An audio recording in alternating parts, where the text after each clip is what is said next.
Hmm. moi, ça a été déterminant le moment où en gros c'était Pierre et Gérald qui disait ça assez souvent, et le moment où j'ai fini par l'accepter. Parce qu'au début tu découvres un peu et donc tu découvres des concepts, tu découvres des idées et c'est assez stimulant, tu vois, d'avoir des nouvelles façons de voir.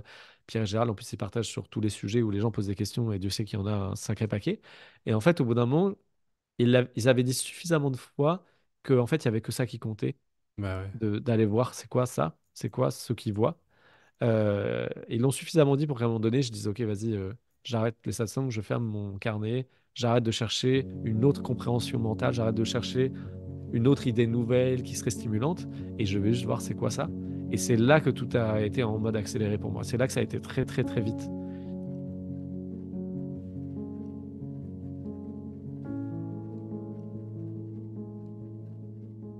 Et salut Et Anthony. salut Thibaut, Salut, ça va? bienvenue. Salut tout le monde. Aujourd'hui avec Thibaut, on a décidé de faire une vidéo où on allait parler de son cheminement vers la réalisation de notre véritable nature, parce que c'est toujours intéressant d'avoir des histoires différentes à ce sujet, de comment est-ce que ça peut se faire. Voilà, ça peut être inspirant. Donc on s'est dit qu'on allait parler de tout ça très spontanément. Il y a pas vraiment quelque chose qui est prévu dans cette discussion, mais on va voir.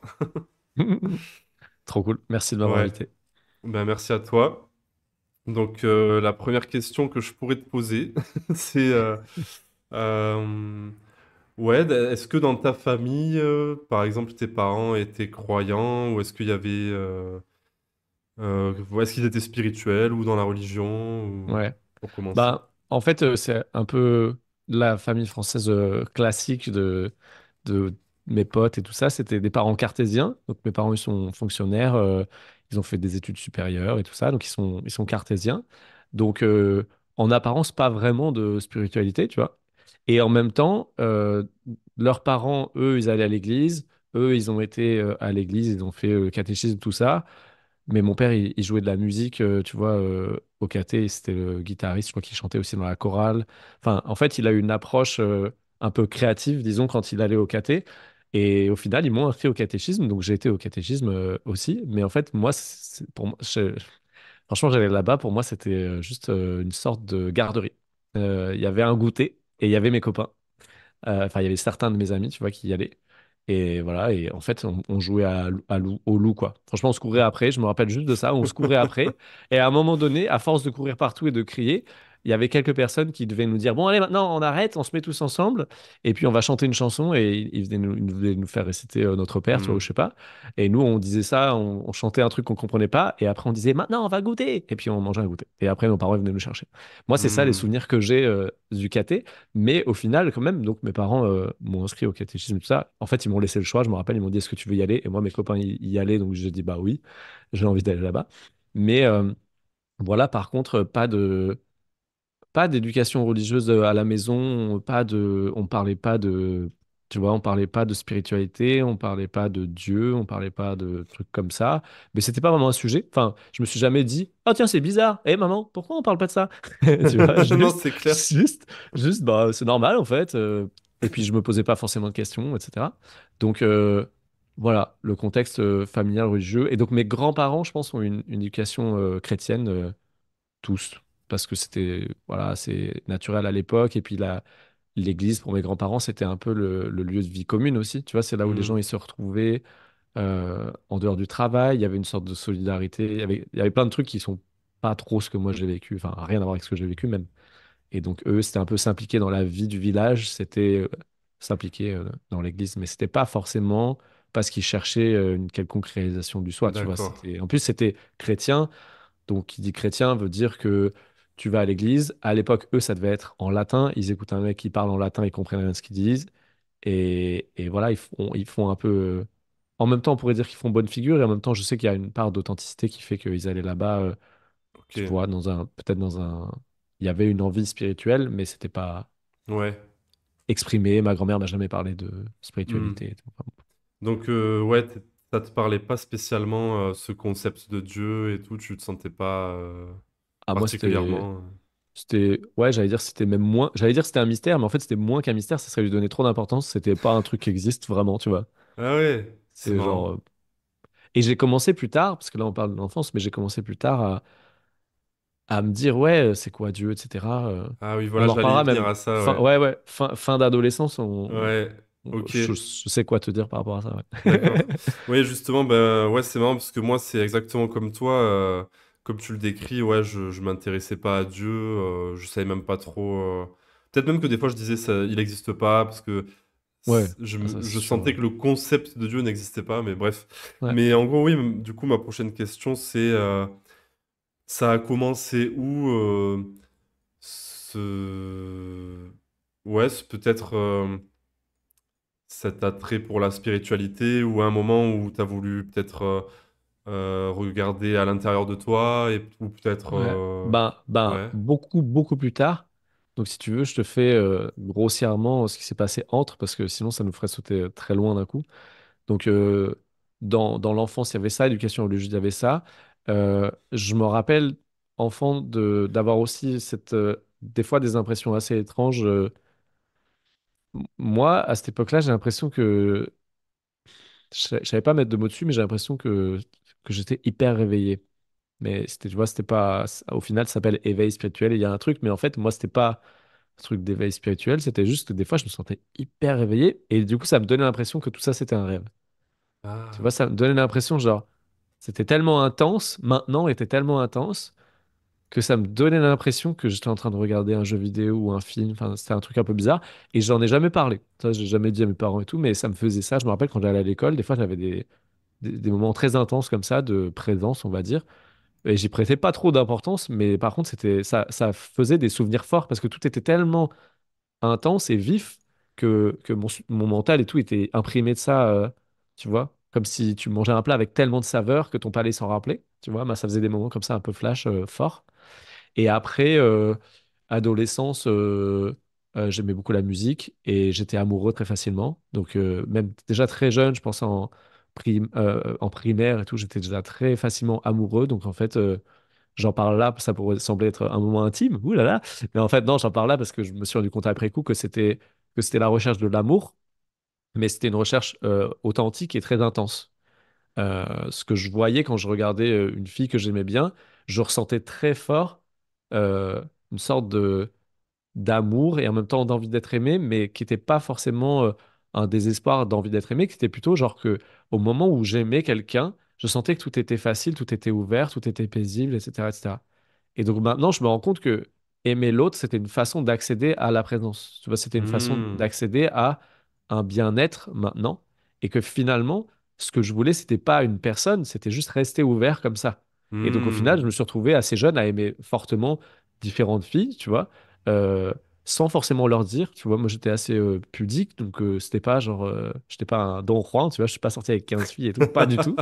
Mais j'étais un peu secrètement toujours amoureux de quelqu'un, tu vois, et je le gardais pour moi et c'était comme un, ouais, quelque chose qui me nourrissait, quoi. Et, et au final, voilà, j'ai fini par avoir des copines et vivre aussi la rupture amoureuse dramatique, tu vois, la fin de ma vie. Euh, mais voilà, donc il y avait tout ça, il y avait toutes ces choses, et je me suis pris de passion pour les films au lycée, je pense. J'ai commencé à regarder beaucoup de films, et j'avais un pote cinéphile avec qui je regardais justement énormément de films, et un jour, c'est lui, en fait, dans son lycée, il avait un atelier cinéma, donc ils ont fait un court-métrage. Il m'a demandé de venir pour être figurant. Donc j'ai été.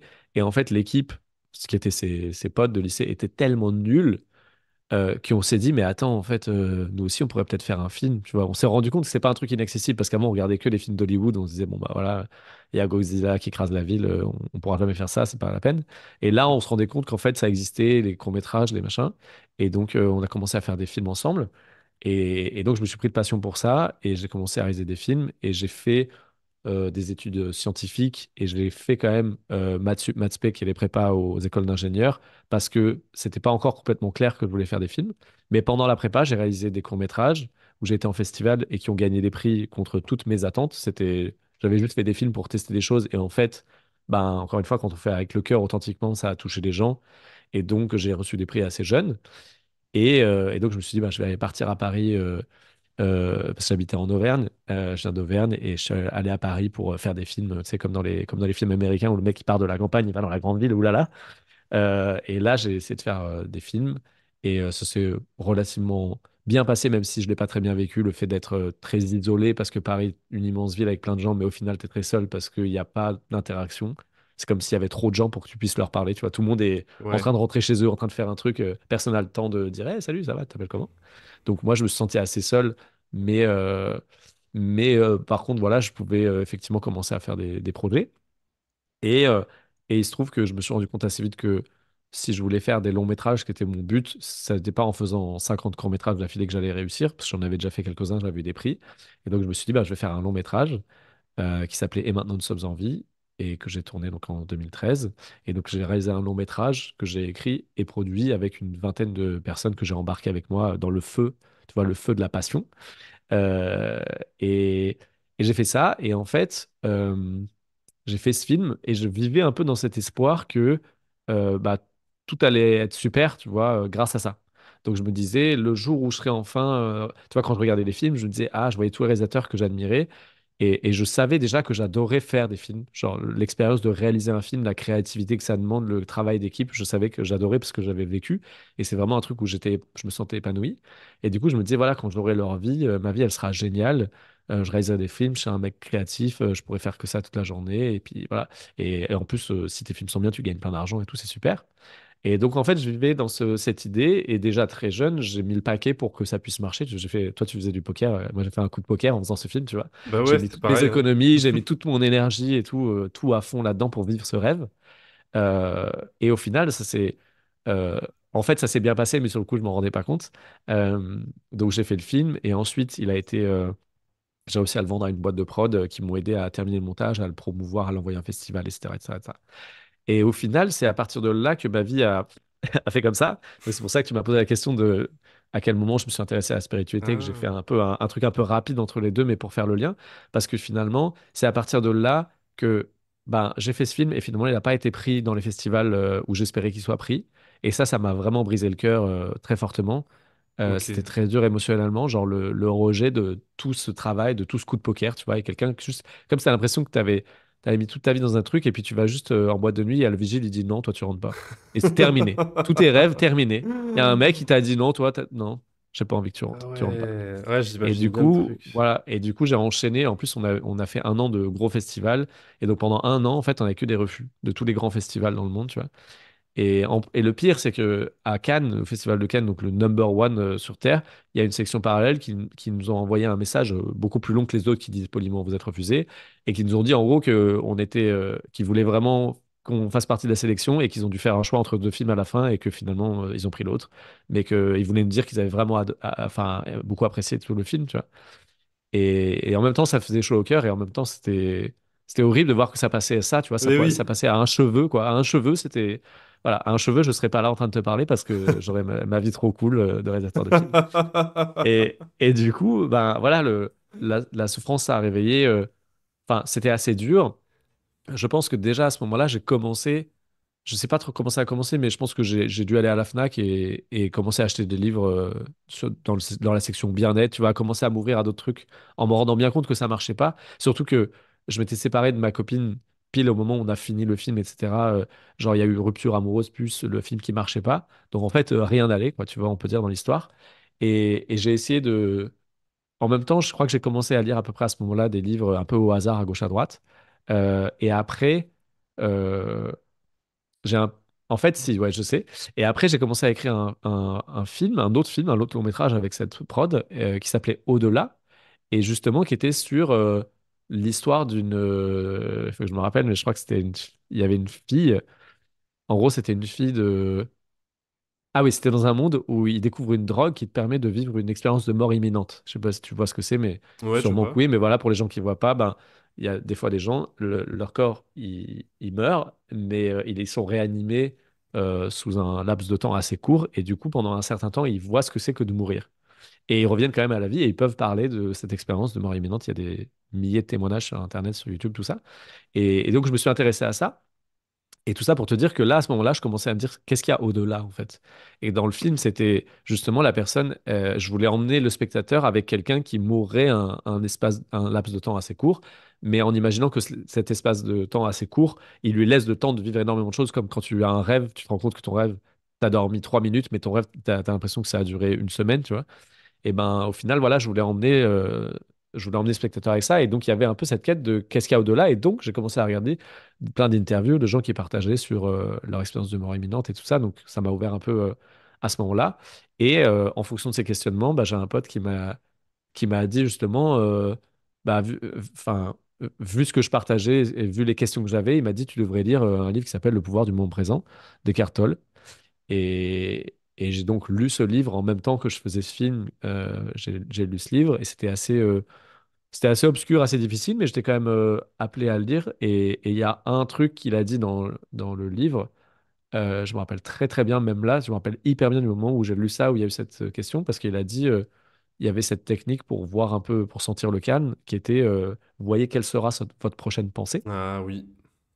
Et donc, moi, j'ai joué le jeu hyper, tu vois, honnête, le mec, le bon élève, quoi. Je fais OK. Et je m'arrête comme ça et j'attends de voir c'est quoi la prochaine pensée qui va émerger.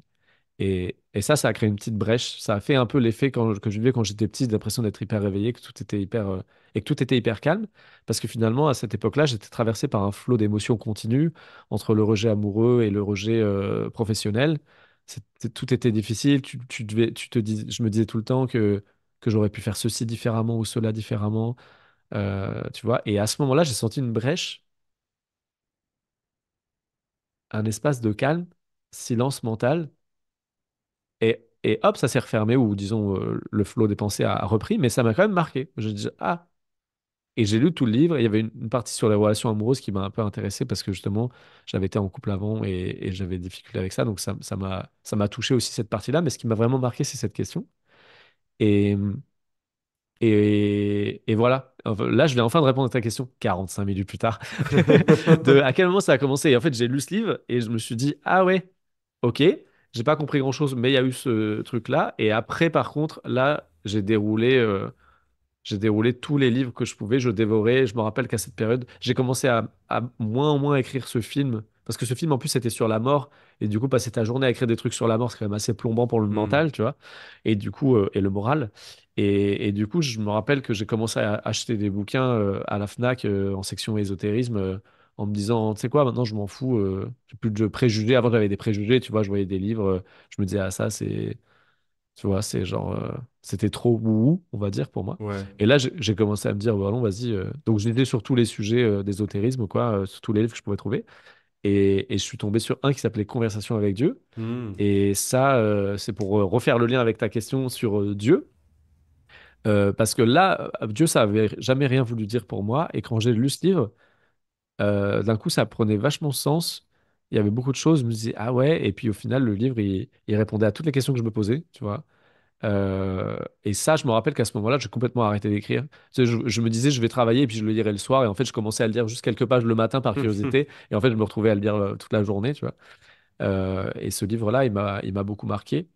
Mais ce qui m'a marqué, c'était encore des choses, on va dire, New Age, c'est-à-dire peut-être des clés spirituelles, mais appliquées à l'expérience humaine. Donc, tu vois, il dit justement que je crois que le défi, la chose à faire, c'est de vivre la version la plus élevée de toi-même, tu vois, par exemple. Donc ça crée directement un truc de, t'imagines un super Thibaut, et tu vois que Thibaut là, il est pas super par rapport à l'autre, et tu te dis comment je fais pour améliorer Thibaut, donc tu essayes de devenir un super personnage, etc. Ça a un intérêt, en fait, je me rends compte maintenant, parce que c'est un peu critiqué aussi cette approche-là, mais ça a eu un intérêt parce que au final, le super Thibaut, il prenait le temps d'aller dans la nature, de manger sain, de prendre le temps de s'intéresser à la spiritualité, alors que le Thibaut nul, il mangeait un fast-food et il jouait aux jeux vidéo et il s'en foutait du reste, tu vois. Donc en fait, il y avait un intérêt effectivement spirituel, on va se dire, même s'il y avait un piège à venir que je n'avais pas vu Oui. encore à l'époque. Et il y a aussi une autre question, je me rappelle, il dit le plus important, c'est de se demander que ferait l'amour. Donc ça, pareil, ça Ah, m'a elle pas vient mal de là, porté. cette phrase alors, ok. Bah peut-être parce Peut-être. que ce livre est quand Ouais. même de 93, je crois. Voilà, et il dit le plus important, c'est juste ce que ferait l'amour. Et ça m'a porté beaucoup. À un moment donné, je me rendais. Il parle aussi du fait que pour lui, l'amour, c'est l'opposé de la peur. Et donc, en fait, à chaque fois que tu as peur, tu peux le remplacer par l'amour. Donc, ça m'a aussi pas mal plu de me dire, genre, à chaque fois que j'ai peur, bah, en fait, que ferait l'amour? C'est la solution. C'est genre, en fait, je suis en train d'être focus sur quelque chose. Donc, par exemple, si je suis focus sur, oh là, là, ça va pas marcher, je me sens pas bien, ça va pas marcher, ça va pas marcher. Je dis, OK, en fait, que ferait l'amour? Bah, l'amour serait OK avec le fait que ça puisse ne pas marcher et le ferait quand même. Du coup, je passais Hmm. mon temps un peu à me dire ça, me dire, OK, bah, du coup, vas-y. En fait, c'est pas grave, on y va. Ou que ferait l'amour? Bah, du coup, j'ai commencé à être beaucoup plus généreux, tu vois, parce qu'il y avait le truc de l'argent. Au final, le film que j'avais fait m'a jamais rapporté d'argent. J'avais réussi à me rembourser ce que j'avais investi, mais j'ai jamais gagné d'argent. J'ai jamais payé un loyer avec ça. Et du coup, je devais faire des tournages à gauche à droite de trucs qui m'intéressaient plus ou moins pour pouvoir payer le loyer. Et en fait, à partir de là, que ferait l'amour? Je me disais, mais en fait, l'amour serait pas tout le temps en train de se dire comment je vais payer mon loyer. Donc ça changeait un peu le mindset petit à petit, tout ça. Mais c'est pas pour autant que je m'intéressais à l'éveil spirituel en soi. Tu vois, c'était plutôt des choses applicables qui m'ont touché. Hmm. Et, euh, et voilà. Et j'ai envie de te dire, je pourrais dérouler la suite, mais je vais te continuer, je vais te Ouais, laisser un tout petit peu d'air pour ouais, te ouais, laisser voir où tu veux m'emmener avec ça. Mais voilà, c'est à ce moment-là que je me suis intéressé à la d'accord. spiritualité au début, mais Ouais, pas encore à la non-dualité, quoi, à ce ouais. moment-là. Bah justement, ma prochaine question, c'est quelles ont été tes pratiques jusqu'à Ah oui. réaliser ce que tu cherchais, quoi, ta véritable nature, la paix, la Ouais. conscience. En fait, je me rends compte que je t'ai pas parlé de la méditation, mais la méditation, ça a dû être à peu près au même moment où j'ai découvert le livre d'Eckhart Tolle, donc c'était relativement tôt dans le parcours. Et j'ai médité un soir, c'était en vacances, il y avait ma famille et on était en vacances et c'était un soir et j'ai téléchargé l'application Calm, qui est américaine, et j'ai fait un scan corporel de 20 minutes. Et ben ça m'a fait le même effet quand j'étais enfant. En fait, j'ai fait pendant 20 minutes, j'ai juste scanné mon corps, les yeux fermés, rien de spécial, rien de passionnant, mais en même temps rien de dérangeant. Et par contre, quand j'ai ouvert les yeux, le mur il pétillait, genre tout Hmm. pétillait, tu vois, tout était très vif. Et il était 22 heures et j'avais plus du tout sommeil, alors que j'étais censé aller dormir et que je m'étais dit, bah, je sais pas, enfin, j'étais curieux, j'essayais plein de trucs justement encore une fois. Et donc, je me suis dit, tiens, je vais essayer de méditer pour voir ce que c'est. Et au final, une méditation, et j'étais oh waouh! Et ça m'a fait un effet très fort à ce moment-là. Et ça a fait que j'ai continué. Ça me faisait beaucoup moins d'effet après. Mais je sentais quand même que c'était cool, que ça m'apaisait, tout ça. Et j'en ai parlé un peu à des amis. Je sentais que ça me faisait du bien, quoi. Et donc la méditation, c'était assez important. Et ça a été une pratique qui est restée en fait assez longtemps. Qui est restée assez longtemps. Là, tout de suite, j'en profite pour dire des trucs que j'ai jamais dit, tu vois. Là-dessus, je viens de me rappeler d'un livre de Deepak Chopra qui s'appelait Les 7 lois spirituelles du succès ou un truc comme ça.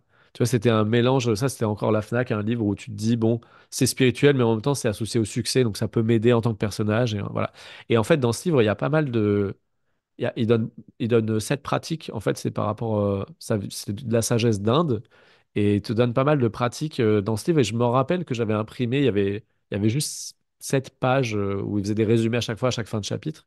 Et j'avais imprimé en recto verso sur une feuille ces trucs. Et il y avait pas mal de choses. Et je me rappelle du non-jugement, par exemple. Tu vois, il disait aujourd'hui, je ne jugerai pas.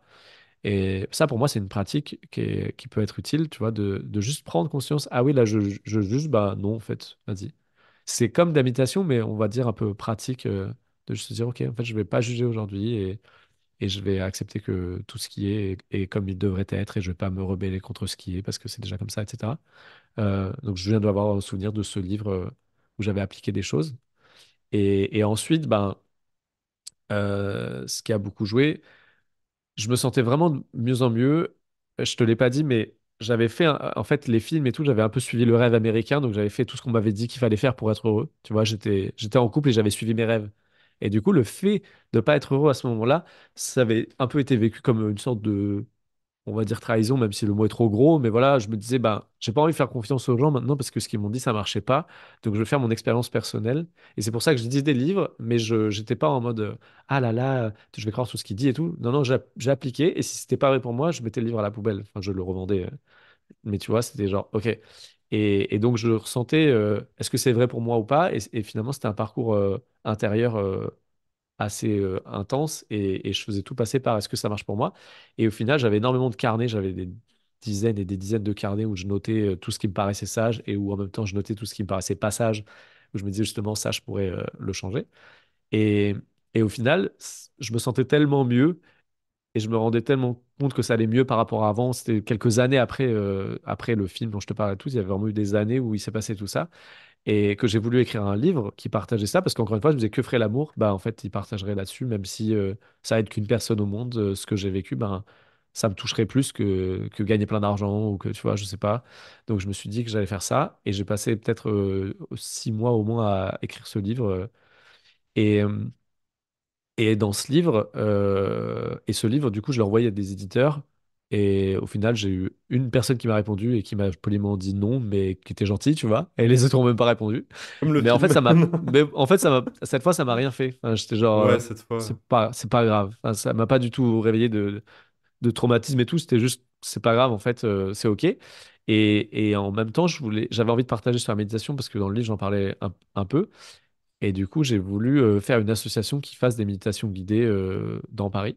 Et en fait, j'ai cherché est-ce que ça existait déjà, et ça existait déjà. Il y a une association qui faisait déjà ça. Il y avait un mec qui allait à Bercy tous les je sais pas combien et qui faisait une méditation guidée gratuite en groupe. Et donc, j'ai été là-bas et pour voir comment il faisait ça, pour voir s'il y avait du monde, tu vois, pour voir comment il gérait, pour faire un peu la même chose. Et en fait, j'ai été là-bas et il y a eu cette méditation guidée. Et au final, à la fin, les gens, ils posaient des questions au gars et le gars, il savait pas répondre. Et moi, quand les gens posaient des questions, il y a la réponse qui venait intérieurement. Et je me disais, bah vas-y, dis ça. Et le mec, il disait pas, ou alors il savait pas, ou je sais pas quoi. Du coup, je me rappelle, j'ai commencé à répondre aux questions des gens parce que je me disais, bah c'est trop dommage, mec, faut que tu répondes à ça, tu vois. Donc j'ai commencé à répondre un peu, mais poliment, tu vois. Je voulais pas faire le mec qui prend toute la place, mais c'était juste limite, j'avais dû aller voir les gens après coup en mode, mais tu sais, au fait, par rapport à ta question, tu pourrais faire ceci ou cela. Et du coup, le mec est venu me parler, on a échangé un peu, et il a vu, enfin, il voyait que je répondais aux gens et tout, et il m'a dit, tu devrais aller voir quelqu'un, c'est le président de notre association, tu devrais aller le voir. Et en fait, c'était Gérald Benmerzoug, ce mec, le D'accord. président de l'association.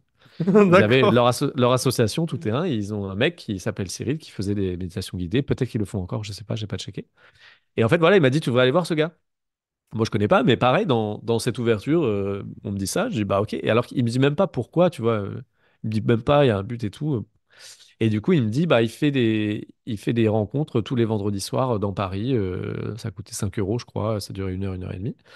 Et donc, ben, j'y vais un soir, un vendredi soir, j'y vais voir ce gars. Je sais même pas pourquoi je suis là, tu vois. J'y vais et du coup, je suis là, genre, bah, ok, qu'est-ce qui va se passer, tu vois. Il y avait quelques personnes, il devait être 6-7, tu vois. Et ce mec. Euh, et puis en fait, et là, du coup, il me dit, bon, on va commencer par une méditation en silence, un petit temps de 40 minutes. Je suis genre, ah ouais, ok, bon, d'accord. Je suis venu là pour rester assis et me taire. Et après, vous pourrez poser des questions si vous en avez, tu vois. Et du coup, je suis là, genre, ah ouais, après, en plus, on doit poser des questions. Je savais même pas, mince, j'ai pas préparé de questions. Du coup, j'ai commencé à méditer, mais en même temps, ça a turbiné dans mon mental de genre, mais qu'est-ce que j'ai comme question? Et donc, c'était hyper intéressant parce que j'avais écrit ce livre pour essayer de partager. Et là, il y a quelqu'un qui me disait, si tu as des questions, tu peux les poser, alors que j'avais commencé déjà à me mettre en partage, tu vois, en position de quelqu'un qui répond à des questions. Et du coup, j'ai été chercher au fond de moi, bah, c'est quoi les questions que je me pose, en fait, qu'est-ce qui manque, qu'est-ce que machin. Et du coup, il m'a fallu vraiment longtemps. Et au bout de 40 minutes, il a ouvert les yeux. Il a clairement fait une sieste, je pense, enfin, vraiment honnêtement. Alors, je pense qu'il a médité, mais vraiment, ça m'a trop fait rire. Sur le coup, je suis là, putain, on m'a dit de venir là, et en fait, on m'a dit d'aller voir un mec qui ferme les yeux et qui parle pas. Et au final, je vais poser deux questions. Euh, je crois que j'en ai parlé de ces questions, mais elles sont un peu incompréhensibles de l'extérieur. Mais j'ai dû lui demander un truc du genre, c'est quoi la différence entre ça et ça? Et moi, je savais très bien ce que je voulais dire par là, mais je savais pas du tout comment le dire autrement. D'accord. Et lui, il m'a dit, et lui, il m'a répondu directement comme s'il avait très bien compris. Et je sais qu'il avait très bien compris, mais du coup, sur le coup, ça m'a un peu fait rire et en même temps plus, tu vois, de voir, ah ok, en fait, il comprend ce que je veux dire. Parce que comme je t'ai dit, je faisais pas trop confiance depuis des années. Et je partageais pas trop. J'écrivais un livre, Hmm. mais j'en parlais pas. J'en parlais pas à ma famille, j'en parlais pas vraiment à mes amis. Ça, c'était hyper personnel, hyper intime. Et donc, de parler à quelqu'un de ça, c'était déjà, oulala, difficile. Mais le fait qu'il comprenne direct et qu'il réponde du tac au tac, c'était fun. Et il m'a dit directement, euh, il y en a aucune. Tu crois encore qu'il y a une différence entre les deux, mais en fait, il y en a aucune. Ah, j'étais sûr qu'il avait Et dit ça. voilà. Bah, en fait, avec du recul, c'était obligé de dire ça. Mais euh, sur le coup, c'était pas une évidence pour moi que tu vois qu'il allait dire ça. Et quand il l'a dit, en moi, ça a fait ah ouais. Et je te dirai après peut-être ce que ça voulait dire cette question parce que tu Oui, vas parce qu'en comprendre. fait, je sais pas Mais exactement. bah non, bah évidemment, genre personne peut, tu vois. C'est pour ça qu'au final, j'en parle pas trop parce que les gens ils disent bah ok, moi j'aurais pas cette question si j'allais voir ce gars, tu vois. Mais en fait, c'était déjà très fin ce dont on va parler après en moi, mais je savais pas. Et du coup, cette question-là, je te la retraduirai après. Mais voilà, en fait, il y a eu ça. Je posais une autre question, je sais plus laquelle, je pourrais la retrouver en cherchant, mais bref, c'était un peu du même genre. Et pareil, il a donné réponse. Je me suis dit, ah ouais, waouh, ok. En fait, ça corrélait avec tout ce que j'avais compris tout seul, en fait. Et c'est ça qui était fort. C'était une des premières fois où quelqu'un disait des trucs qui corrélaient avec tout ce que j'avais trouvé. Et, et du coup, j'avais confiance en cette personne parce que je voyais qu'on était arrivé aux mêmes conclusions intérieurement par un chemin personnel et pas en lisant un livre où on répète tout ce que le mec il a Non, déjà dit, tu vois. ouais, c'est clair. Et du coup, il y a quelqu'un dans la salle qui dit, en fait, Gérald, c'est génial ce que vous faites les vidéos sur YouTube avec Pierre. Hmm. C'est la folie, c'est trop bien. Et donc moi, je suis là, j'écoute et je me dis, ah bon, ils font des vidéos sur YouTube? C'est quoi, tu vois, c'est quoi ces vidéos sur YouTube? Donc je me renseigne, je sais plus, je dois demander, tu vois, ce que c'est. Et puis je rentre chez moi et il se trouve que le lendemain ou le surlendemain, je partais en Croatie pour 10 jours. Et donc, avant de partir, genre quasiment en revenant directement, j'ai vu donc la chaîne de Pierre Le Guillemet où il partageait avec ce fameux Gérald que je venais rencontrer la veille. Je voyais qu'il y avait genre, il y avait déjà pas mal de vidéos en ligne et j'en télécharge, je sais pas, 10, 15, tu vois. J'en télécharge parce que je savais que j'allais être en Croatie, que j'allais pas avoir Internet et que je voulais pas dépendre de ça. Et je les mets sur mon téléphone et je pars en Croatie. Et à partir de là, hop, je mets les écouteurs et je mets les 700. Et là, j'ai pris un petit carnet que j'ai gardé du coup en souvenir.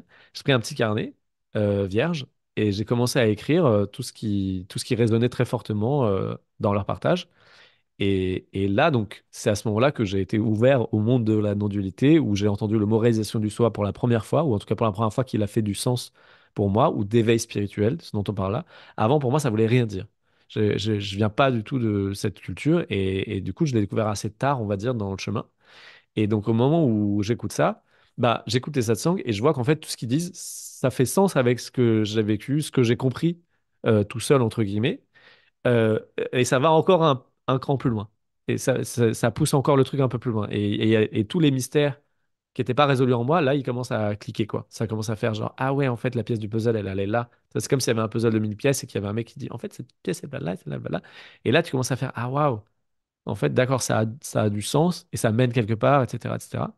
Et donc, bah, je passe 10 jours à écouter les satsangs et à prendre mes petites notes, mais le carnet, il est minuscule. Il y avait quelques trucs que je notais où je me disais, ouais, ça, et où je me nourrissais, tu vois, juste, j'écoutais le satsang, je marquais quelque chose, et après, j'arrêtais le satsang, et je passais la journée entière avec cette pensée, entre guillemets, nourrissante, tu vois, et je m'en inspirais.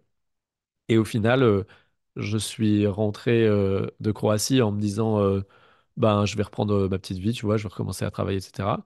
Et en fait, impossible. Genre, le lendemain, je me lève comme si de rien n'était et tout. Et en fait, non, pas possible. Donc, je me rends compte que je suis obligé de continuer on va dire, à chercher la réalisation du soi ou à chercher l'éveil.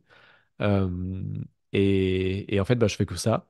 Et au final, c'est juste quelques jours après que, pour le coup, il y a eu un déclic un peu notable, on va dire, même si moi, je n'aime pas trop dire qu'il y a un déclic, mais c'est ce qui s'est passé chez Thibaut, donc voilà.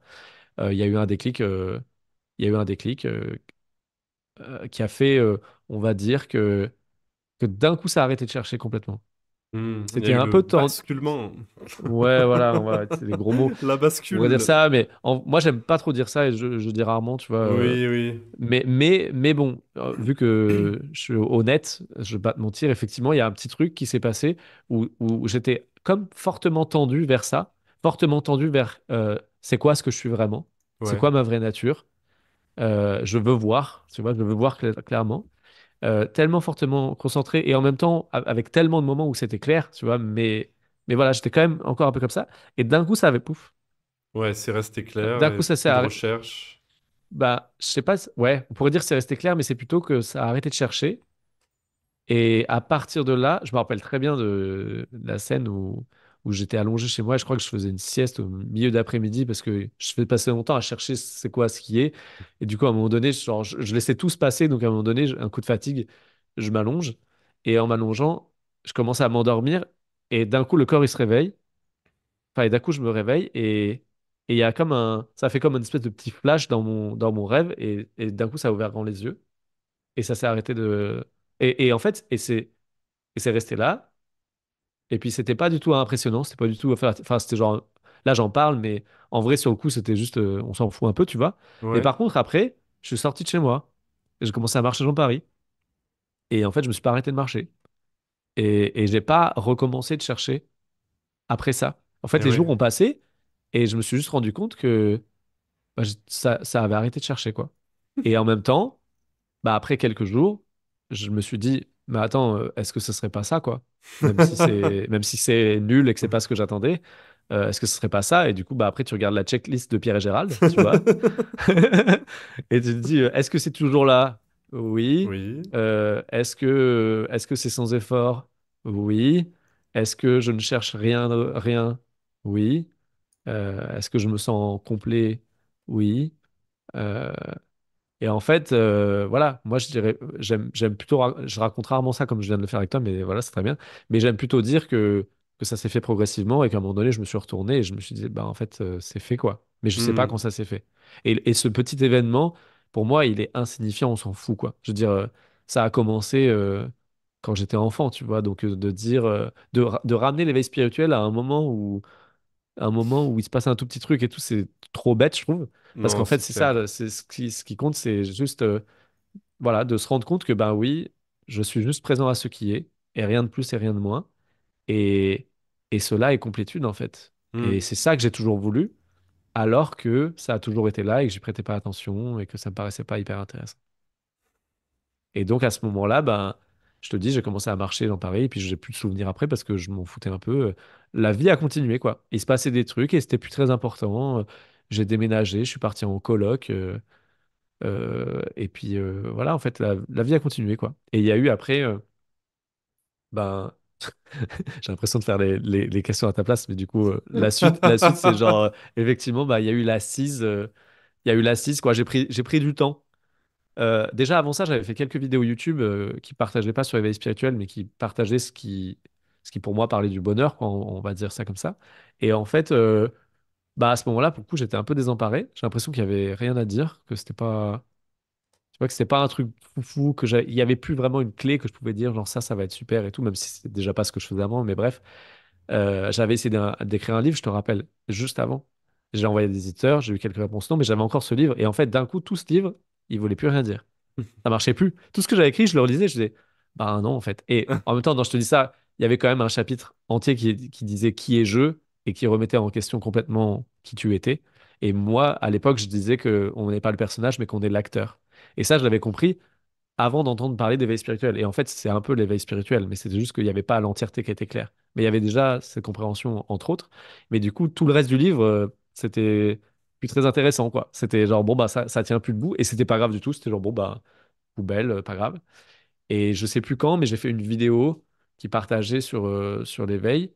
Et j'en ai fait une. Et puis voilà, terminé, quoi. Je me suis dit, ben, il y aura rien de plus à dire.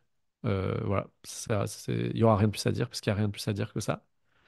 Et donc, ben, il y a eu, voilà, Assise dans le soi.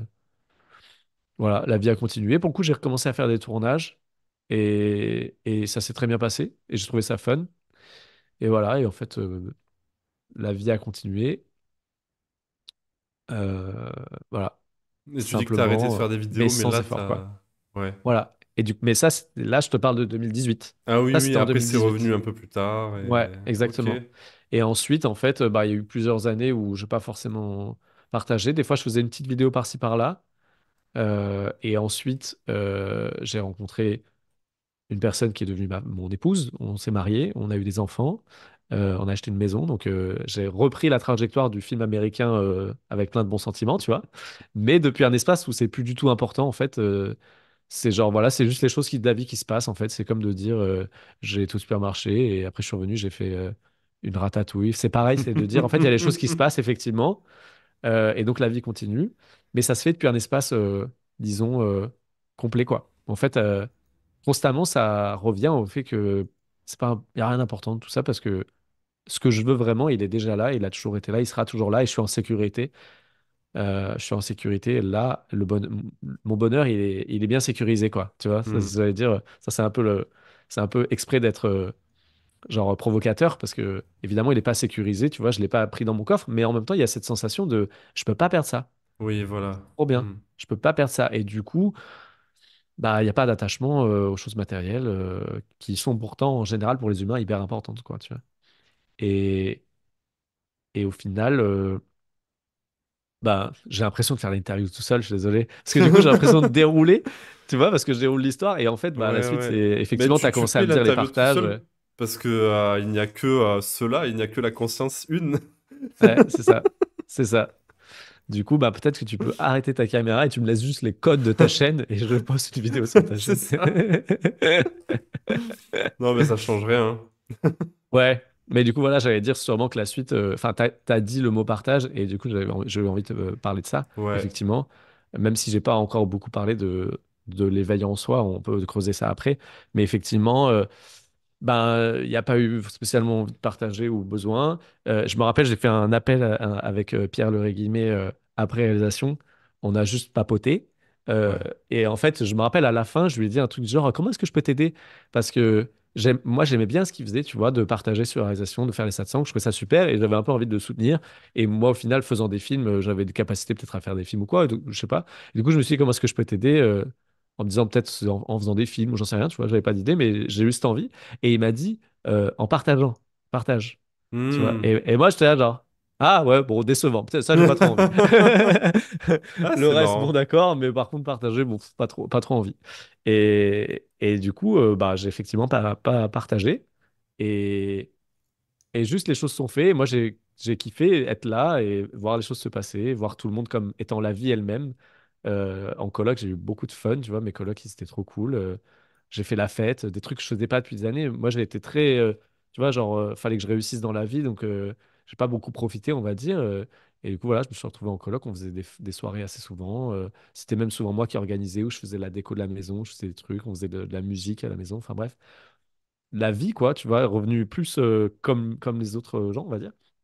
Et au final, c'est Olivia Ciné qui m'a envoyé un message sur Instagram un jour pour m'interviewer pour la plateforme qui s'appelle Olam, pour le site qui s'appelle Olam, plateforme, site, je ne sais pas. Et ça, c'était il y a pas beaucoup plus d'un an, là. Et enfin, je dis là, les gens ne savent pas, mais là, on est en avril 2024. Je ne sais pas quand sortira cette vidéo. Si c'est en septembre, bah voilà, vous saurez que ça a été enregistré en avril.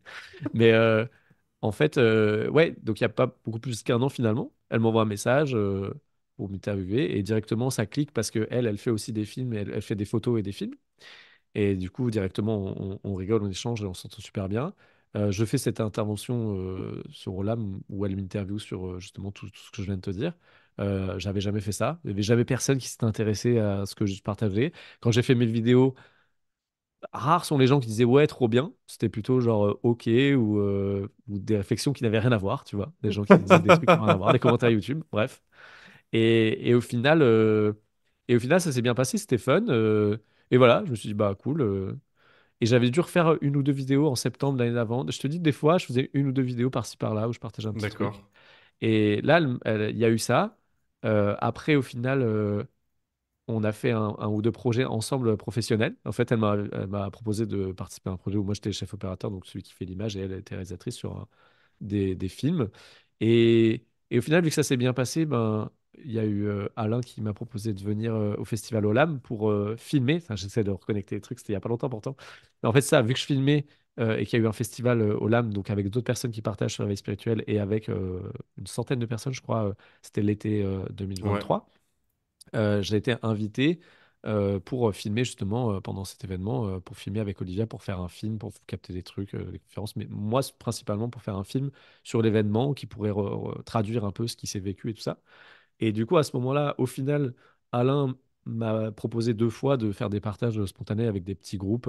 Donc j'ai fait des partages à ce moment-là et, et ça m'a réveillé justement un peu des émotions de parler en fait en public avec des gens. Moi, il y avait un peu une peur aussi, c'est peut-être pour ça que je partageais pas trop avant, c'est que il y avait quand même des peurs de m'exprimer, d'exprimer ma vérité, sachant que je savais pas forcément comment en parler et que j'avais peur en fait d'être attaqué en disant ma vérité. C'était des traumatismes anciens, tu vois, qu'il y avait chez Thibaut qui faisaient que j'avais peur d'être attaqué en exprimant ma vérité. Et du coup, à ce moment-là, j'ai fait des partages, ça s'est très bien passé. Et voilà, il était passe. Et je fais toujours pas de vidéo, mais il y a un mec en octobre. Donc tu vois, les mois passent. Moi, je continue ma vie. Mais en octobre, il y a un mec qui s'appelle Liv Brunet. Je crois que c'est en Hmm. octobre, je sais pas. Mais Ouais, je voilà, connais, ouais. Liv Brunet qui m'envoie un message très enthousiaste sur le fait qu'il ait découvert le partage. Justement, je crois que c'est Olivia qui lui en a parlé, je sais pas. et qui voudrait venir chez moi m'interviewer en présentiel, tu vois, en physique. Du coup, moi, je dis, bah, bien sûr, je viens. Il est venu, on a mangé avec Raïssa, mon épouse, et lui, on a mangé indien, c'était très bon, tu vois, on a rigolé. Et puis après, on a dit, bah, vas-y, si tu veux, on fait le truc. Donc, il m'a interviewé. Et en fait, à ce moment-là, bah, il a partagé l'interview qu'il a fait de moi sur sa chaîne. Et là, il y a des gens qui ont commencé à venir sur ma chaîne, à voir des vidéos que j'ai postées il y a des années, et à commencer à laisser des commentaires intéressés et intéressants, tu vois, à réagir et tout ça. Et j'ai vu que ma chaîne, elle commençait à avoir de plus en plus de vues sans que je fasse rien, sans que j'ai posté depuis un an, tu vois. Et là, je me suis dit, ah, les gens, ils commencent à s'intéresser à ça. Ça y est. Hmm.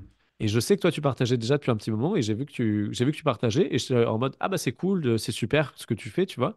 Mais moi, c'était pas encore venu le temps, tu vois. C'était bon, ok. Et par contre, là, voilà, les gens, et commençais à recevoir des demandes d'entretien individuel par mail, alors que j'en avais jamais parlé, j'avais même pas proposé de faire ça, tu vois. Et j'ai commencé à le faire et j'ai trouvé ça cool, je trouvais ça super, tu vois. Et en fait, c'est comme si d'un coup, la vie, elle commençait à venir frapper à la porte en disant, et en fait, ça y est, maintenant, ça m'intéresse de parler de ça. Alors que j'en ai parlé il y a des années et que les gens étaient en mode, ouais, bon, on comprend rien à ce que tu veux dire, ça veut rien dire ta vidéo, tu vois. Et bah là, les gens commençaient à dire, ah ouais, en fait, c'est intéressant. Et au final, bah ça a été suffisant pour que je me dise, ah ok, en fait, ça y est.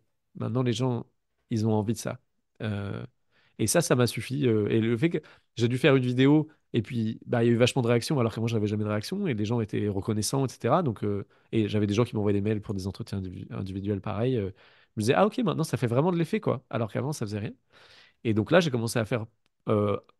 J'ai dû faire une ou deux vidéos pour tester, mais en fait, je crois que c'est en fin d'année dernière, je me suis dit que j'avais envie d'écrire un livre, parce qu'en fait, faire des vidéos YouTube, c'est un format, mais moi, j'avais été nourri par les livres pas mal.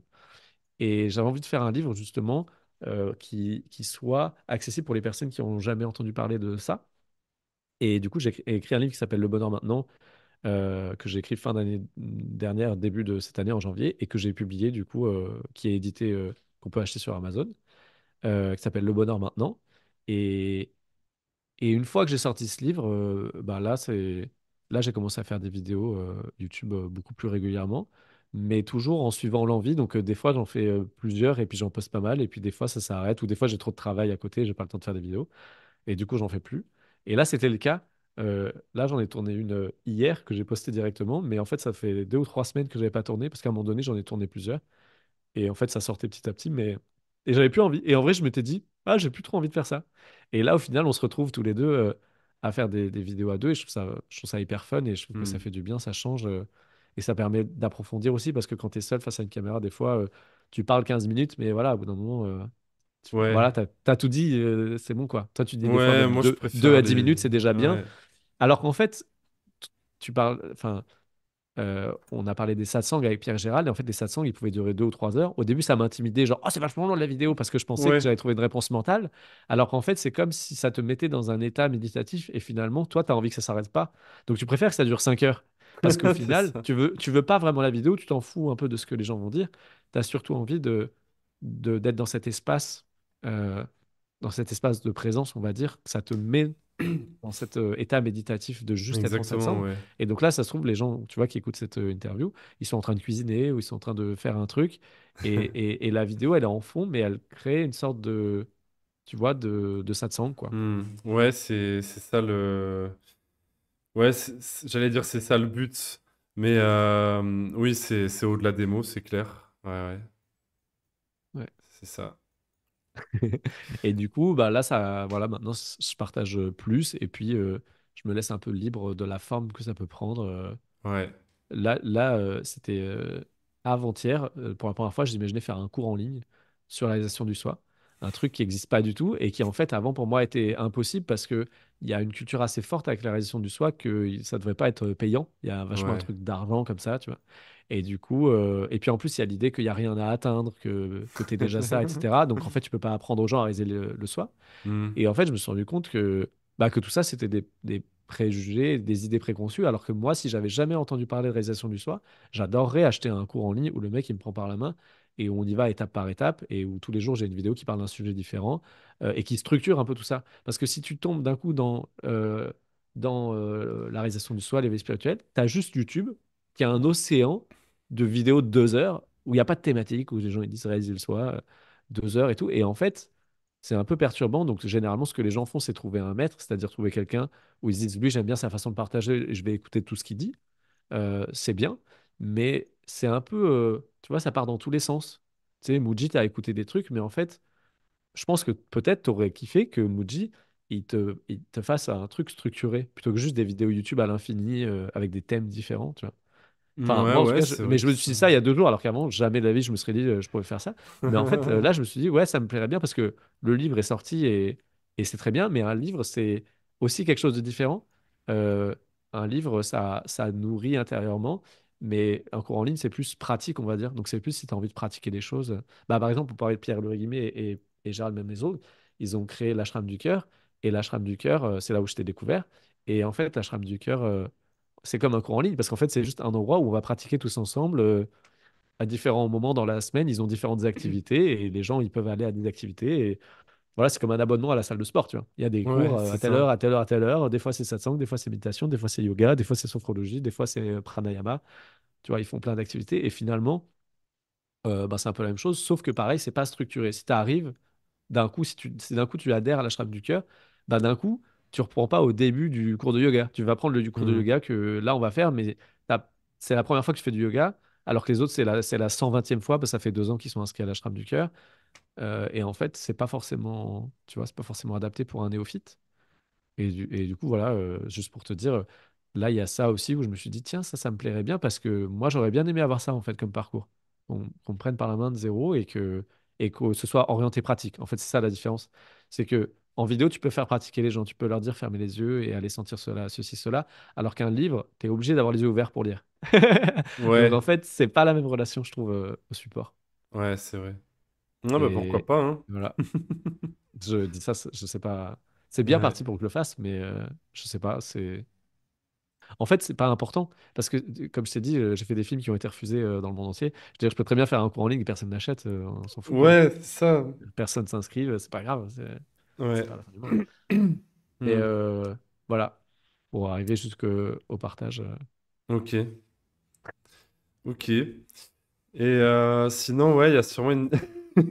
Je rigole parce que j'ai l'impression qu'on n'a pas parlé de réalisation du son. J'ai l'impression Ouais, qu'on ben a fait toute justement. l'histoire du personnage. Tu vois, ce que moi j'évitais pendant longtemps, j'évitais scrupuleusement de parler de Thibaut, tu vois. Et en Ouais. fait, maintenant, je me rends compte que bah, pour les personnes qui découvrent, c'est vachement important. En fait, moi, ça m'a beaucoup touché l'histoire de Pierre-Henri Guimet, tu vois, qui me raconte sa vie en tant qu'humain pour que je puisse m'identifier à lui et que je puisse me dire, OK, en fait, on a les mêmes problématiques, on est pareil. Et du coup, la solution que tu as trouvée, elle est aussi adaptée à moi, Hmm. tu Ouais, vois. ouais, c'est important. Et du coup, je rigole parce que j'ai l'impression qu'on n'a pas parlé de réalisation du soi. Mais, Je crois qu'on en a parlé mais un petit voilà, peu, je crois qu'on en a parlé un petit peu. mais là, je voulais finir avec une question justement qui parle de ça. C'est, je crois qu'on a peut-être, si, oui, on a parlé de la souffrance que tu pouvais ressentir par rapport aux ruptures amoureuses ou quoi, ou par rapport aux déceptions professionnelles, tout ça. Ouais. Mais ouais, Tu du voulais coup, parler de la la question que je souffrance voulais en te poser, général? c'est comment, ouais, qu'est-ce que ça change la réalisation du soi Ouais. avant, après, quoi? Comment tu te vivais avant, comment tu te vis maintenant, tu vois? Ouais. Bah, trop bien. Euh, Avant, je me sentais être quelqu'un qui peut goûter à la présence. Et maintenant, je me sens être la présence qui peut goûter à quelqu'un. Voilà, c'est bon. Voilà, c'est terminé. Bonsoir.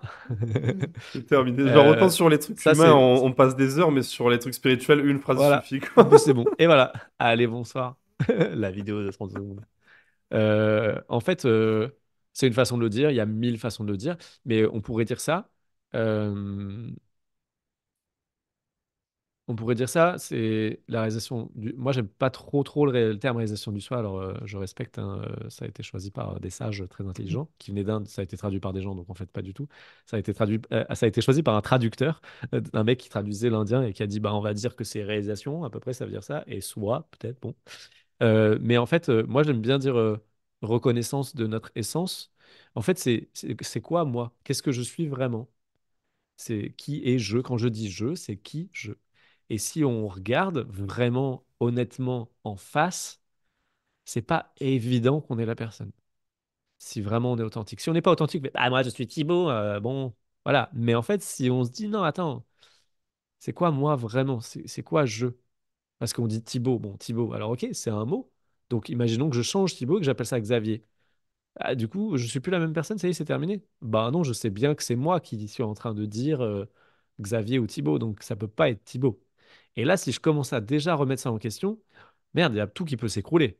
Parce que ça, déjà, je le prenais pour acquis. Donc après, je me dis, bah c'est peut-être mon histoire, nanana. Ok, mais du coup, si je deviens amnésique et que je me rappelle plus de mon histoire, est-ce que j'ai disparu? Est-ce que je suis parti là? C'est fini. Oh non, il est plus là! Bah si, je peux encore être là. Donc peut-être que je peux pas être mon histoire non plus, que ça tient pas non plus, quoi. Et est-ce que je suis vraiment mon corps? Bah la question c'est si je portais pas mon attention sur ma main, est-ce que j'aurais conscience des sensations dans ma main? Tu vois, si je suis plongé dans mes pensées, est-ce que je sens vraiment l'odeur de la fleur que je viens de croiser dans la rue? Non. Si j'étais mon corps, je suis censé, dans ce cas-là, être constamment conscient de toutes les sensations corporelles. Mais du coup, est-ce que je suis vraiment mon corps? Avec juste ça, c'est un peu difficile. Et aussi, est-ce que c'est le corps qui voit les pensées? Tu vois, quand j'ai une pensée, est-ce que c'est vraiment mon corps qui va mon penser? Donc on va se dire, bah non, donc bon, bah je suis pas non plus mon corps. Merde, ça fait beaucoup de choses que je suis pas. Mais la plupart des gens, ils vont se raccrocher à leur mental. Ils vont dire, mais du coup, je suis mon mental. Donc c'est un peu, c'est le moi, mais en version juste imaginée, quoi. Juste des images. Et donc, bah pareil, si je mets mon attention dans ma main, est-ce que je suis vraiment conscient de ce qui se passe dans le mental? Est-ce que vraiment j'entends les pensées? Si je suis pleinement absorbé par une sensation corporelle, il n'y a plus vraiment de mental. Du coup, est-ce que j'ai disparu? Et des fois, les gens, ils se disent que c'est le mental qui perçoit la main, tu vois. Mais en fait, bah non, le mental, c'est un outil à penser. Donc, tu peux imaginer, tu peux penser, tu peux intellectualiser les choses avec le mental. Mais par contre, c'est pas le mental a des sensations corporelles, même si on va dire il y a des connexions avec le système nerveux qui fait que tu sens l'électricité avec les doigts et tout. Mais en fait, il y a une attention d'abord qui se porte sur tout ça et qui préempte. Waouh, préempte, j'ai jamais utilisé ce mot de ma vie. La classe, j'ai utilisé un mot compliqué. Bon, bref, qui est en amont de ça, quoi. Et donc, en fait, bah, quand tu tires le fil et que tu es authentique et que tu dis c'est quoi moi, qu'est-ce que je suis vraiment, et que tu tires le fil, tu vois, merde, bah, du coup, je suis pas mon prénom. Du coup, je suis pas mon corps. Du coup, je suis pas mon mental. Et au bout d'un moment, tu te dis, bah, qu'est-ce qui reste si je suis pas ça en essence? Parce que après, euh, l'invitation, c'est de quand même pouvoir jouer son rôle. Tu vois, c'est pas d'être incapable dans ce monde. La réalisation du soi, ça t'empêche pas de vivre en tant que personne. Mais par contre, c'est juste de te rendre compte, ce que je suis en essence n'est finalement pas le personnage. Et donc, moi, j'aime bien dire le mot attention plutôt que des fois on entend conscience ou présence, parce que pour moi, c'est un peu des termes déjà un peu spirituels. Alors que l'attention, je veux dire, quand tu vas dans la rue et quelqu'un commence à traverser le passage piéton et qu'il y a un bus qui arrive, tu lui dis attention. Donc, c'est quand même un terme assez courant, tu vois. Et c'est juste attention. Et en fait, c'est ce qu'on est vraiment. Si je porte mon attention sur cette main ou sur cette main, bah, l'attention elle-même, elle change pas. Elle n'est pas affectée par ce qui est ressenti dans cette main ou dans cette main. Et c'est ça que je suis en essence, c'est cette attention. Mm. Et quand je parle de la main, je dis, on fait se déplacer l'attention de cette main à cette main, mais en fait, en essence, l'attention, elle n'est pas localisée. Donc c'est pas vrai qu'elle se déplace. Elle n'est pas localisée. En même temps, on a cette sensation, mais en même temps, c'est pas vrai. Elle est présente à tout en même temps. Ouais. Elle est ce qui contient l'entièreté de l'univers, l'entièreté de l'expérience. Et ça, pour moi, c'est ça la réalisation du soi, c'est le moment où ça devient vécu. Parce qu'on peut nous dire ça. Donc là, on peut se dire, j'ai écouté l'interview, bah oui, c'est bon, j'ai compris, mentalement. Parce que c'est compréhensible, je pense, mentalement, ce que je viens de dire. Je pense que n'importe qui peut comprendre ça. Mais par contre, la plupart des gens vont dire, mais je le vis pas. Et effectivement, bah, la recherche spirituelle et la réalisation du soi ou l'éveil spirituel, on pourrait dire, c'est le moment où ça se vit de manière très vive et constante et sans effort. Voilà, il y avait recherche de c'est quoi moi, c'est quoi moi, c'est quoi moi. Je voulais absolument le vivre, donc je n'étais pas forcément en train de lire ou d'écouter des satsangs tout le temps. Je me rappelle de plein de moments où j'étais vraiment genre, tu vois, en train de scruter avec ma loupe. C'est où le vrai moi, c'est où la conscience, c'est quoi la conscience, c'est quoi l'attention, et de pouvoir le toucher du doigt. Pas juste parce que là, je dis ça, ok, si on fait le jeu, et à l'attention, on la porte sur cette main, et ensuite on va la déplacer vers cette main, et ben c'est quoi ce qu'on vient de déplacer? C'est quoi vraiment ça? C'est quoi? Et tu vois, moi, ça me. Enfin voilà, et j'invite les gens qui regardent cette vidéo à faire ça et dire c'est quoi dans l'expérience. Genre, ça a quel goût, c'est comment, c'est. Hmm. Tu vois. Et pour moi, là, on est en train de juste pointer du doigt directement euh, le soi, donc notre nature véritable, ce qu'on est en essence. Et c'est ça, réaliser le soi. C'est juste se rendre compte de c'est quoi le soi, ou c'est quoi ça. Moi, toi, je crois que tu dis bien cela, tu dis beaucoup Ouais, cela. souvent, Moi, ouais. moi, je disais beaucoup ça, mais c'était intérieurement, parce que moi-même, dire le mot conscience ou attention ou tout, c'était beaucoup trop, parce que je voulais que ce soit vécu. Donc, c'était juste, j'essayais de pointer du doigt, je voyais, genre, c'est quoi l'attention exactement dans l'expérience. Et des fois, c'était clair. Et du coup, je pouvais juste dire, ah, c'est ça, tu vois. Et juste, c'est ça.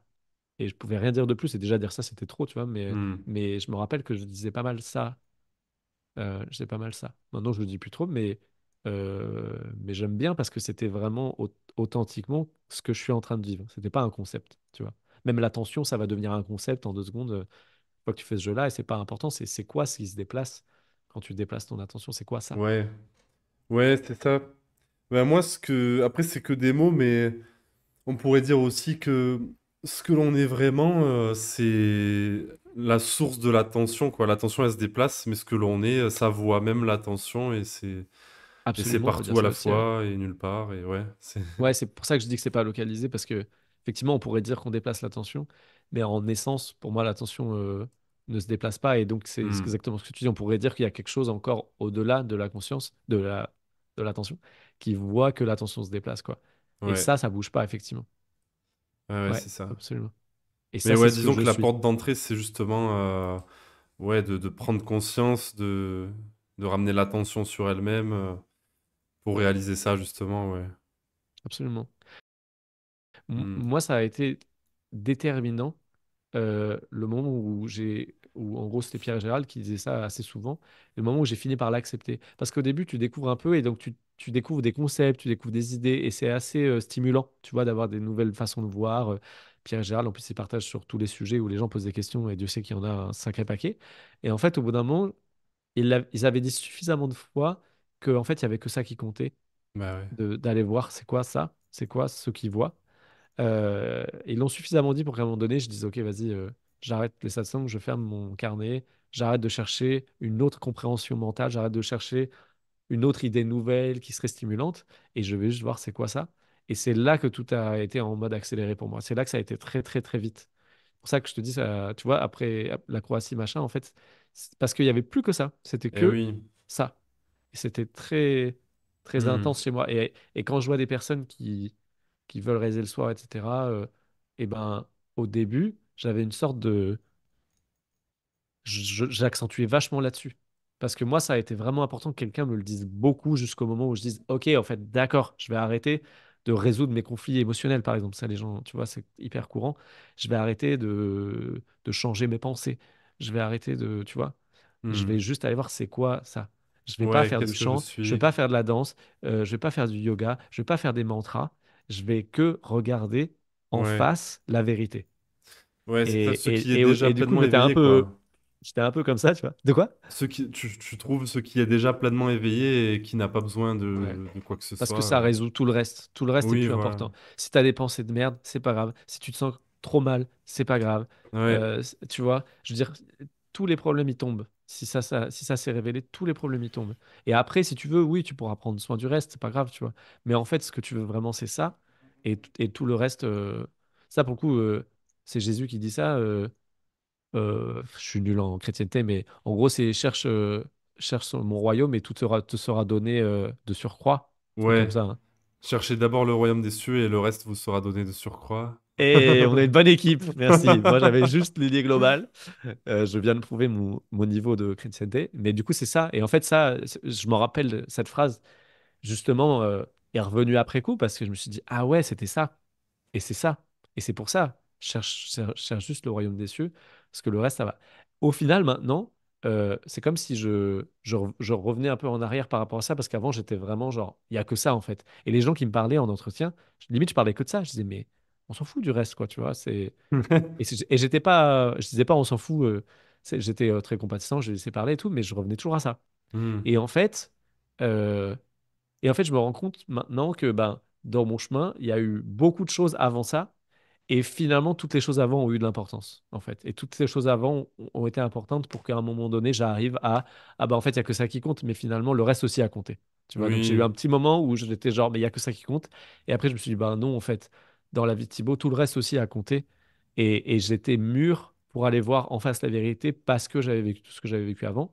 Et donc, il y a des personnes qui viennent me voir en entretien. En fait, ben, on va pas forcément dire, va voir ce qu'ils voient directement, même si j'en parle toujours à un moment donné, mais on va pouvoir voir leurs problématiques actuelles, tu vois. ouais, Parce qu'au final, la réalisation du soi, comme je l'ai dit, résout tous les autres problèmes. Donc en fait, tu peux me parler de n'importe quel problème.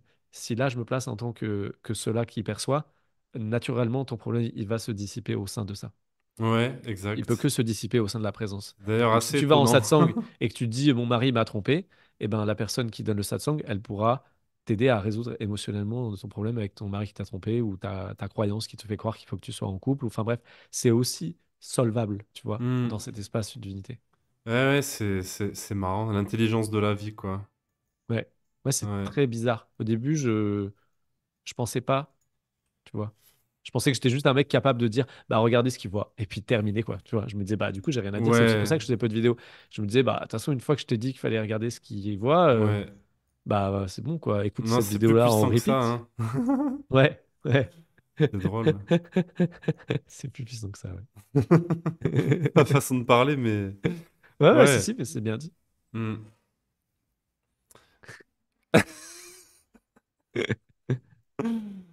Ok, bon, bah, je pense qu'on a plutôt fait le tour, hein. De toute façon, il n'y a que cela, Super. et pas grand-chose à dire. Voilà.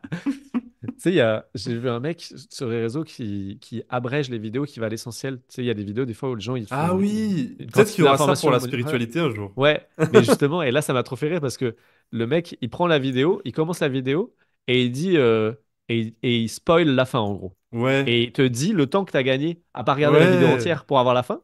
Et du coup, là, c'était pareil. On pourrait faire la même chose, on commence et on fait genre, le mec, il arrive et il dit, en fait, tu es cela déjà et tout est cela.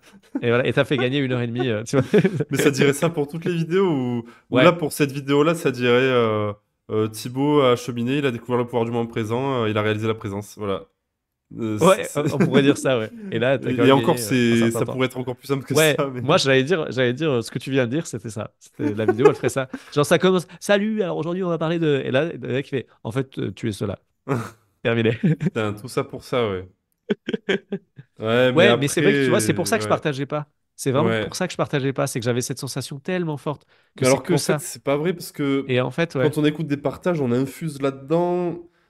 Ouais. Même si on écoute 100 fois les mêmes trucs, euh, c'est pas accumuler du savoir, quoi. Ouais, c'est Ouais. se laisser inspirer. Ouais, je m'en rendais pas compte. Hmm. Parce que, après réalisation du soi, tu vis depuis un espace où il n'y a plus aucune progression. Et du coup, ça n'a pas d'intérêt, tu vois, les progressions. Alors qu'en fait, effectivement, ça nourrit la progression de ceux qui sont encore dans un schéma de parcours spirituel, tu vois, dans la croyance d'être dans un Ouais, parcours spirituel. ouais, ouais, c'est comme si on jouait le Mais jeu. Ouais, absolument, de. alors ça, Ouais, c'est c'est ça. clair, ça, vraiment, c'est... On joue le jeu de Salut, je comme suis le s'il y avait un youtubeur! problème.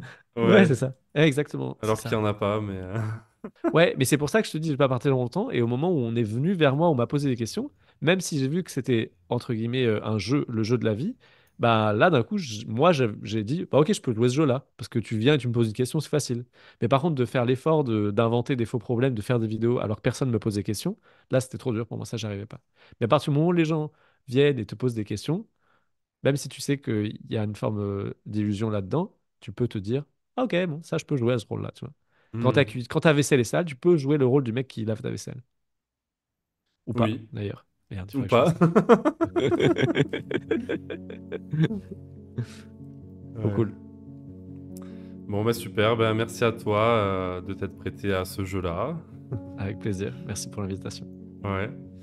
Et puis, donc, je mettrai tes réseaux dans la description. Ça marche. Et. Ben, joyeux maintenant alors. C'est ça, j'arrive maintenant. Yes. Merci. À Merci à plus, à toi. bientôt. À plus. On se rencontre bientôt à Marseille, à Lyon, à Bruxelles et dans bien d'autres endroits prochainement.